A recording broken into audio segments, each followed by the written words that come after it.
it is Tristan with Nerdouts Newsstand, and this will be my only coverage of Season 3 of Titans. There's a lot of reasons for that, and I'm going to go through it. But had I recorded this video last night, it probably would be a lot more on the yelling nature. But I did the less reactionary thing, and I waited on it. And I would say I'm still just as mad, but I've defended the show for 2 seasons for a lot of reasons. There was good storytelling. There was an actual Titan show. And I want you to remember through this entire rant or whatever it is that this is the Titans, the big boy show to the Teen Titans, right? So you're looking on the progression of something very similar to, the animated show that we had, but now it is more of a mess. It is just an absolute mess. So no hate towards the actor. It's a writing and narration problem. It's dark, very dark. It's sadistic, very sadistic, and it has a lot of really big problems within it.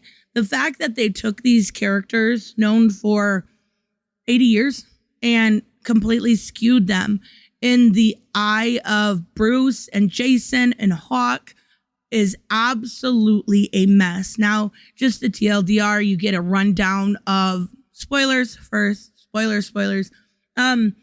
You get a little bit, you see Jason die. He comes back as Red Hood. You find out it's Jason. It's very similar to the comics, but completely different. And by the end, we already have a death, which is Hawk, in a very dark and sadistic way. Now, there's a lot, obviously, in between all those main points, but there's a lot more problems than there is good narration or good themes. Let's talk about the Bruce problem. Now, Batman is probably the character I am the most defensive about because he is always and will always be one of my favorite characters. Now, you don't see him as Batman, and that's okay. And I want to be clear here. This whole situation was similarly done in season 1, and it ended up being a Trigon issue and everything was fake. If they pull that bullshit again, it's lazy. The first time it was kind of a fake out, and now it's kind of an issue. So, the Bruce problem.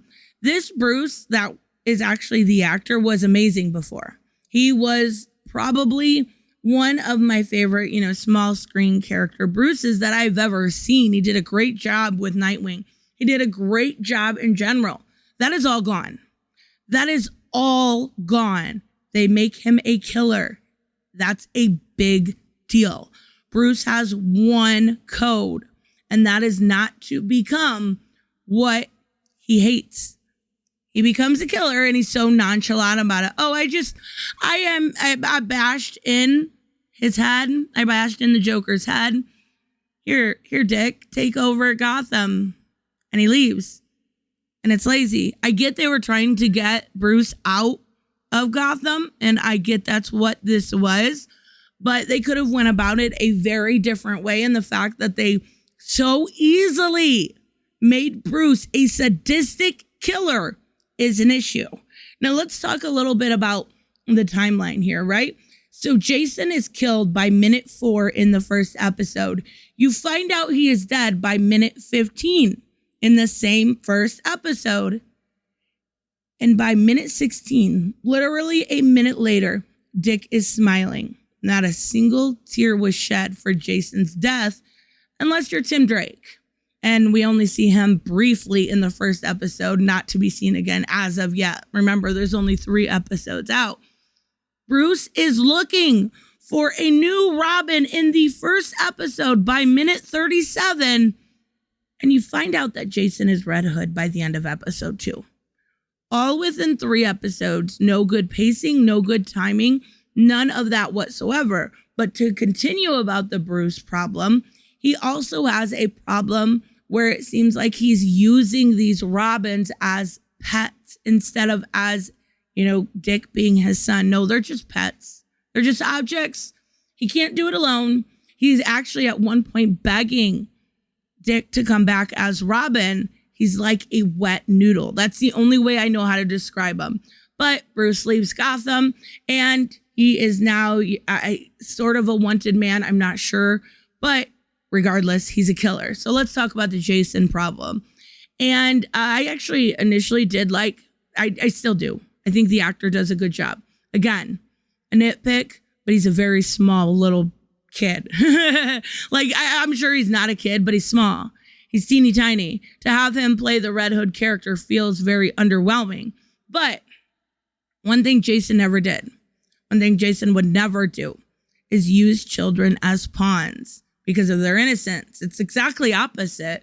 A lot of what he wanted to do was remove drug dealers and bad people from the street to protect that innocence. But he kills mothers. He bribes parents with their kids' lives over and over again. It's fucking disgusting. He is not that smart. Let's be real. Jason is a smart character in the comic books. I'm talking about the Titans Jason. He is not smart, nor ever been portrayed as being smart. He's not a surgeon. He's not an electrical engineer or a chemist.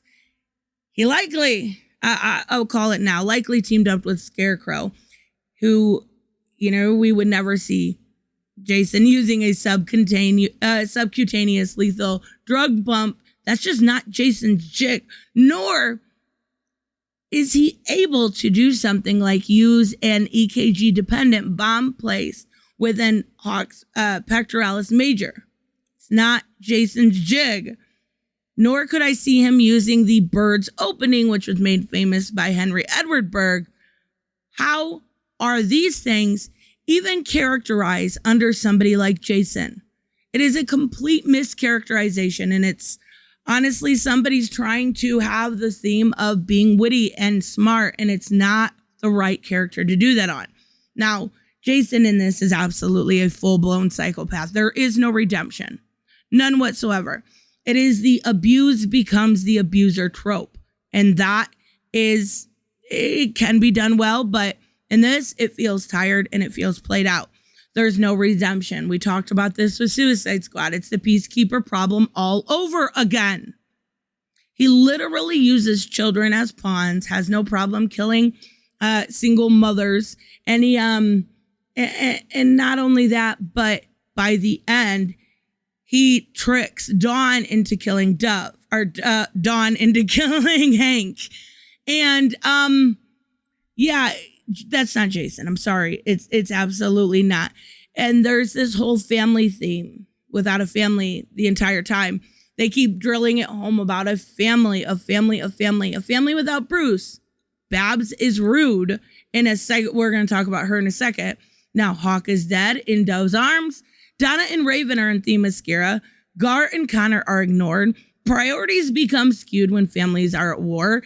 And saving Jason should have never been a priority because he's psychopathic, but it's family. Okay. And it's the Titans again. Remember, I said keep that in mind. Except for Gar is sidelined again. He has weird out loud exposition that makes no sense whatsoever. And Connor is sidelined, whereas he was one of the best assets in season 2. Now, Barbara Gordon. She's really in name only. She's jaded. She's hateful. She blames Bruce for everything without any agency whatsoever and tells Bruce he's as crazy as the motherfucking Joker. Maybe, from time to time. But that's not Babs. That's just not Babs. Babs is Oracle. Babs keeps the family together. Babs works in between characters like Jason and Bruce to try to get them back together, to try to get them to talk, to try to get them to heal. This Barbara Gordon is commissioner. Now, maybe she's a little more jaded. Maybe she's a little more upset. But the way she treats every single person in the room, especially Bruce, is completely pretentious and demeaning. We also see a lot more violence. And yeah, I said it was dark and sadistic in the beginning. But when you see Nightwing literally break a man's arm when he's already down, it's like kicking someone when they're down, right? Shoving his face into glass and then saying, don't sell drugs. Your arm's broke. Yeah, that. Okay. All right, sure. It's just a bunch of inexcusable narration and themes that don't fit for a Teen Titans show. Now, let's talk about Hawk just for a second. The idea that this character went through so much. We saw him back and forth with Dawn. We saw him almost on the first 3 episodes becoming a bit of a light, a bit of a great character. He knew Jason was playing him time and time again, and he played along anyways. He wanted to save Jason, but it feels really mischaracterized that he would let it go that far. Now, he also said he didn't want to be the reason why the Titans went down, and he absolutely will be. The fact that they didn't even try to dismantle the tech within his chest when Hank was at 60 beats left, which you figure is less than a minute, but they had him on beta blockers. Even so, at 97%, at 98%, all of that is inexcusable. If your failure rate is 1 to 2% and somebody has less than a minute left of life, you try anything, especially when you're Superboy. Like, you don't have to worry about getting blown up. Like, you just don't. Let's talk about the good. I do want to say some good before I get off of here. The score, absolutely awesome. I love the music that they do. Some of the fight sequence, the choreography is great. Crypto, the fact that Crypto stayed by Hank's side when he died was amazing. The idea of Scarecrow, though I do think he's going to end up working with Jason, the idea that he's using weed as a depressant, I really like. I think it's a new take on it, and it works really well. Arkham looks really well, but the shining light in this whole series, oddly enough, is Antidote as Starfire. She's a babe. She does great. And she's the only one that seemed to give a shit when Jason died. Now, I do think there's going to be a lot more that happens, but this isn't a Teen Titans show. This is barely a Titans show. It's not a show about anything besides Gotham. It's another Bat Family show, if that's what you're into. But this is as, if not more dark than what Snyder brought to the table. This is too dark. It's just too dark. And it's not for me. And that's fine if you like it. I'm not saying that. But there's way too many problems within it for me to actually defend ever again. Like, the fact that you made Bruce a killer is when I ducked out. The fact that you made Dove kill Hawk is sadistic. And the fact that you make Jason a psychopath is unforgivable. Anyways, let me know, of course, what you guys think about this show. I will see you in the next one. Bye-bye.